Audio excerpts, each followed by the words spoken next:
ગૃહ અને સહકારિતા પ્રધાન ફરી અમદાવાદ મુલાકાતે આવવાના છે। તારીખ 11 અને 12 ફેબ્રુઆરીના રોજ અમિત શાહ તેમના મત વિસ્તારમાં અલગ અલગ કાર્યોનું લોકાર્પણ કરશે।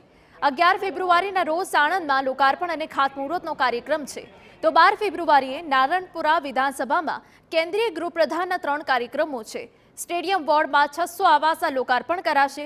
વાડજમાં બનાવવામાં આવેલી એએમસી સંચાલિત સ્માર્ટ સ્કૂલની મુલાકાત લેશે, તેમજ એએમસી દ્વારા 600 કરોડના કાર્યના લોકાર્પણ અને ખાતમુહૂર્ત પણ અમિત શાહ કરશે।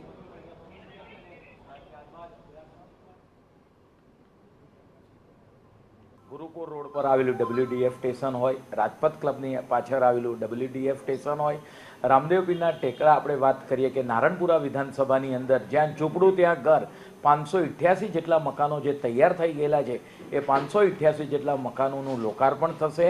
આવા અનેક વિકાસની ભેટ આગામી તારીખ 12 તારીખના રોજ કેન્દ્રના ગૃહ અને સહકાર મંત્રી શ્રી માનનીય અમિતભાઈ શાહ દ્વારા એના કામોનું લોકાર્પણ થશે, તદુપરાંત એના ખાતમુહૂર્ત પણ કરવામાં આવશે।